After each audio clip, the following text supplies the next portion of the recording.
सभी सम्मानित पत्रकार साथियों का, छायाकार साथियों का यहाँ पहुँचने पर हार्दिक स्वागत है, अभिनंदन है। संगठन की तरफ से मुझे जिला अध्यक्ष की जिम्मेदारी मिली है।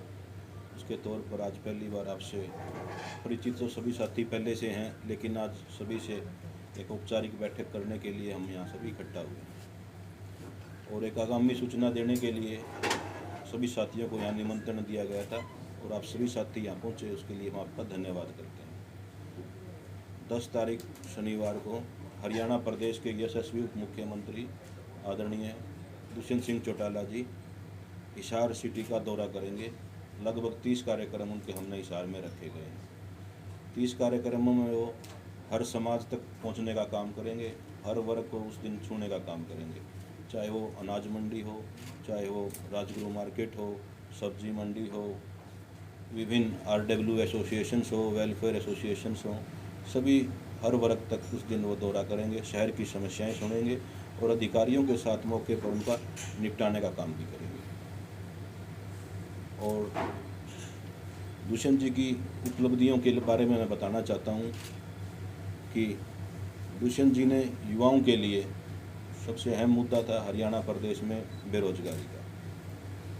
हमारी जननायक जनता पार्टी का जब गठन हुआ, उसके मैनिफेस्टो में उन्होंने सबसे पहले रखा था कि युवाओं को हरियाणा प्रदेश के अंदर 75% जो हरियाणा के अंदर जो रोज़गार है उसमें हरियाणा के बच्चों का हिस्सा हो 75%। वो मांग उन्होंने बड़ी मजबूत तरीके से विधानसभा में रखकर उनको कानून बनवाने का काम किया। अब हरियाणा प्रदेश के अंदर 75% बच्चों को रोज़गार मिलने का उसके अंदर काम, चाहे वो पंचायत इलेक्शन हो। दुष्यंत जी पंचायत मंत्री थे, पहले पंचायत मंत्री दुष्यंत जी थे, तो 50% महिलाओं को रिजर्वेशन देने का काम भी दुष्यंत चौटाला जी ने किया। आज महिलाएं और पुरुष दोनों पंचायतों में, चाहे वो जिला परिषद में हो, चाहे वो ब्लॉक समिति में हो, चाहे वो पंच में हो, 50% महिलाओं को भी आरक्षण उन्होंने दिया। फिर बात आती है डिपो होल्डर्स की, 33% का आरक्षण डिपो होल्डर्स में भी महिलाओं को देने का काम किया और 8% BCA को भी पंचायत चुनावी में रिजर्वेशन देने का काम उन्होंने किया। और बात रही हमारे दुष्यंत जी का गृह क्षेत्र हिसार आता है, तो उन्होंने हिसार के लिए भी काफ़ी कुछ 3.5 साल की सरकार में किया है। एक मानते हैं हम, हिसार के अंदर जो इंटरनेशनल एयरपोर्ट बनने जा रहा है, ये हिसार को एक अलग पद पे लेके जा रहा है। यहाँ पे रोज़गार भी होंगे, हिसार शहर एक मुख्य शहर में गिना जाएगा। एलिवेटेड रोड जो पूरे हिसार को कवर करेगा, दुष्यंत जी की एक ये सोच थी जब वो MP थे, जब भी वो इस बात को उठाते थे, लेकिन आज उनके पास खुद की कलम में इतनी ताकत है, उन्होंने एलिवेटेड रोड भी हिसार का पास करवाने का काम किया है। और कल आपने देखा भी होगा, आज पेपरों में भी आया हुआ है कि हिसार एयरपोर्ट से लेके दिल्ली एयरपोर्ट तक का जो कनेक्टिविटी है उसके ऊपर भी अब प्रपोजल बनना शुरू हो गया है और जल्द ही इसका काम भी शुरू होएगा, हिसार एयरपोर्ट से दिल्ली एयरपोर्ट तक ट्रेन के द्वारा। अनेक ऐसे लाभकारी योजनाएं हैं जो दुष्यंत जी ने सरकार में रहकर आम हित के लिए, आम जनहित के लिए करने का काम किया है। हरियाणा प्रदेश के अंदर खरखोदा के अंदर मारुति का जो प्लांट लगने जा रहा है, वो हरियाणा प्रदेश के अंदर रोज़गार बहुत ज़्यादा लेके आएगा। अनेक ऐसे काम हैं जो दुष्यंत जी निरंतर करते आ रहे हैं। जैसे आपने कहा कि दुष्यंत जी के कलम में जान है, वही दिग्विजय सिंह कहते हैं कि पावर पूरा नहीं दिया, कलम में जान नहीं है, साई और भरने की जरूरत है। देखिए, अगर 46 होते तो एक अलग बात होती, आप भी समझते हैं। दुष्यंत जी ने जितने वादे किए थे बीजेपी के साथ जब शामिल हुए थे कॉमन मिनिमम प्रोग्राम कमेटी बनाकर, लगभग उनमें से 75-80% वादे पूरे हो चुके हैं। एक वादा जो बुढ़ापा पेंशन वाला है वो बकाया है, उसमें भी अब 2750 पेंशन हो चुकी है और अभी 1.5 साल इलेक्शन का बाकी है और इसमें बढ़ोतरी की हम उम्मीद करते हैं। अभी आपने पेंशन का जिक्र किया, जब JJP और BJP का गठबंधन हुआ था तो दुष्यंत चौटाला ने यही बात कही थी कि 5100 रुपये पेंशन के जो है इसी जो सरकार देगी हम उसी के साथ गठबंधन करेंगे और हमारी ये बात मान ली गई है, इसीलिए हम गठबंधन BJP के साथ कर रहे हैं। लेकिन आज तक जो है आप अपने मुँह से बता रहे हैं कि 2750 रुपये जो है पेंशन, तो 750 रुपये तो 3 साल में बढ़ाने का काम किया है। अभी 1.5 साल का टाइम बाकी है, उम्मीद करते हैं और भी बढ़ेगी। ये 75% वाला भी तो उसी का मुद्दा था, 50% महिलाओं वाला भी तो उसी में मुद्दा था। ये जो पंचायत की इलेक्शन का 33% डिपो होल्डर्स में जो महिलाओं को रिजर्वेशन दिया, ये भी मैनिफेस्टो में ही था। 8% BCA वाला भी उसी के अंदर था। तो जो इतनी स्कीमें लागू हुई हैं, दुष्यंत जी का इनमें अहम रोल है। जैसे जैसे 2024 के इलेक्शन नज़दीक आते जा रहे हैं, कोई तो हाथ से हाथ जोड़ो यात्रा निकाल रहा है, कोई राजनीतिक पार्टी परिवर्तन पद यात्रा निकाल रही है।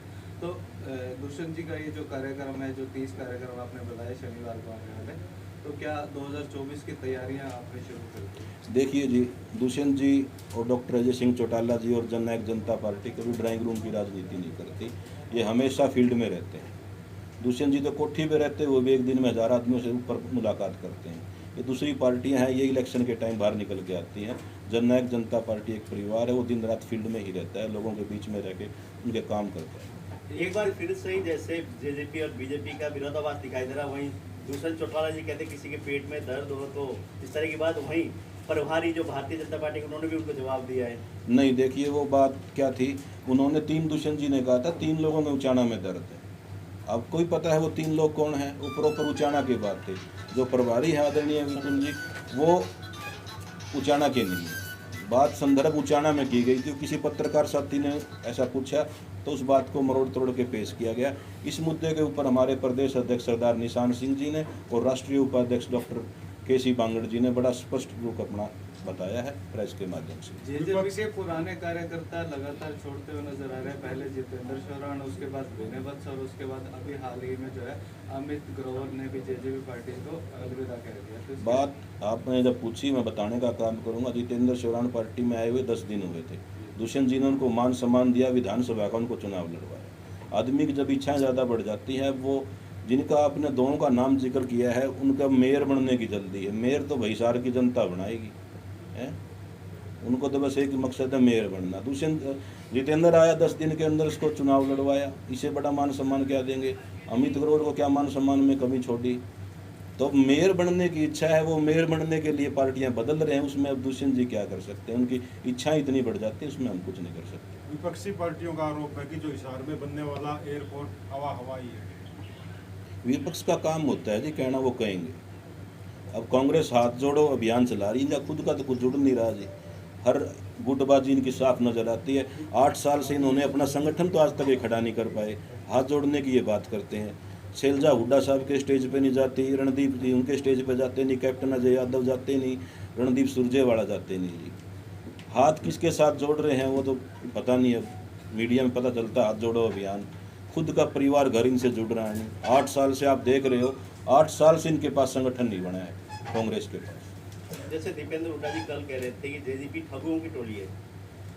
ऐसे है जी, चाहे जेजेपी हो चाहे वो हमारी पुरानी पार्टी नैलो हो, सबको दुष्यंत नाम का एक फोबिया हो चुका है। सुबह उठते हुए और शाम को सोते हुए उनको दुष्यंत से अलावा कुछ नज़र नहीं आता। उनको खतरा है तो सिर्फ दुष्यंत से खतरा है। दुष्यंत जी सरकार में रह के, चाहे वो विपक्ष में थे, दुष्यंत जी ने ये बताया था कि MP क्या कर सकता है।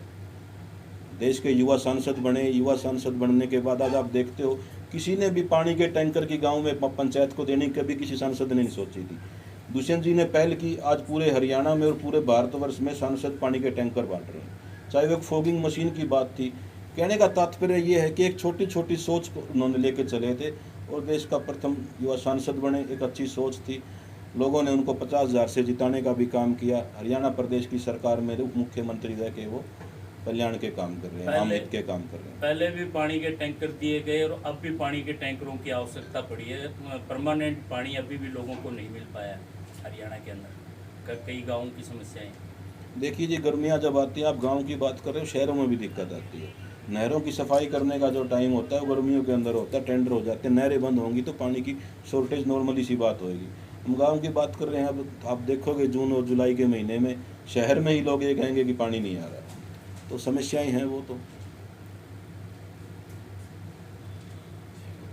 गठबंधन के बारे में क्या कहेंगे, जो बीजेपी के साथ जो गठबंधन निरंतर मजबूत है। जेजेपी अपना धर्म गठबंधन का धर्म निभा रही है और 3.5 साल से मजबूती से गठबंधन चलता आ रहा है और आगे भी गठबंधन इसी तरीके से चलेगा। इन्होंने तो, चाहे वो कांग्रेस हो चाहे इनेलो हो, इन्होंने तो 1 हफ्ते का अल्टीमेटम देते आते हैं। 1 हफ्ते में गठबंधन टूट जाएगा, अगले हफ्ते 15 दिन में ये हो जाएगा। आप निरंतर देख रहे हो 3.5 साल से गठबंधन मजबूती से चलता आ रहा है और जनहित के कार्य करते हुए आ रहे हैं। आपकी सरकार में जो है ना, सबसे ज़्यादा शंख रूपी जो एयरपोर्ट है, सपनों का शंख है, पता नहीं कब बजेगा। उसके बारे में बता दीजिए कि सरकार ने अभी मनाई हुई थी, जो उधर पूछा गया केंद्रीय मंत्री से, तो क्या अभी भी प्रयास किए जा रहे हैं कि केंद्र की तरफ से इसकी मान्यता हो जाए या इस तरह का कुछ प्रोजेक्ट? मैं तो आप सबके माध्यम से बताना चाहता हूं कि जब एयरपोर्ट जो कोई बनता है, बनने के बाद ही उसको मान्यता मिलती है। उन्होंने सांसद जी ने ये पूछा था केंद्रीय मंत्री को कि क्या आपका कोई ऐसा प्रपोजल है, उन्होंने लिखा था कि अभी हमारे पास ऐसा प्रपोजल आया नहीं है। जब हरियाणा सरकार बना रही है, उसके जो सारे पैरामीटर हैं जो वो इंटरनेशनल एयरपोर्ट के हैं, सारे टेंडर हो चुके हैं, सारे काम हो चुके हैं। विपक्ष काफ़ी चुटकियां लेता रहता है इसके ऊपर, तो क्या प्रयास अभी भी जारी है? विपक्ष का काम है चुटकियां लेना, मैंने बताया तो है। सबके पूरे हरियाणा के नेताओं में आप देख लीजिए, किसी के आगे आप माइक लगाते हो, कोई किसी मौजूदा मंत्री का, सीएम का, एमपी का, एमएलए का नाम नहीं लेता। हर आदमी के जबान पे एक दुष्यंत नाम का फोबिया हो चुका है, क्योंकि दुष्यंत जी काम कर रहे हैं, हर वर्ग के साथ जुड़ के आगे बढ़ रहे हैं, तो सबको दुष्यंत से खतरा है। तलवंडी राणा वाले की जो रास्ते की मांग है, मतलब 130 दिन 40 दिन होने को जा रहे हैं, वो कहाँ पर पहुँचा है? फाइल कहते हैं फॉरेस्ट में, कौन से डिपार्टमेंट में, कब तक होगा वो? रमेश जी, आप इस मुद्दे को बड़ी जोर शोर से उठा रहे हो, मैं भी आपको देखता हुआ आ रहा हूँ कई दिन से। तो जो मामला है, दुष्यंत जी ने तलवंडी के जो प्रधान जी हैं कोहली साहब और पूरे गाँव ग्रामीणों के साथ 3-4 बारी बैठक कर चुके हैं। हाई लेवल की बैठक भी हो चुकी है सेक्रेटरीट के अंदर, चाहे वो ACS के साथ हो, चाहे वो डायरेक्टर्स के साथ हो। इसका जल्द ही हल निकल जाएगा। आपको पता है कुछ ज़मीन इसमें डियर पार्क की आती है, सेंट्रल गवर्नमेंट की है, उसको ट्रांसफ़र होने में टाइम लगता है। तो कोई ना कोई इसका रास्ता निकल चुका है और जल्द ही इसका भी हम हल निकाल लेंगे। दूसरी आप सभी यहाँ पहुँचे, आप सभी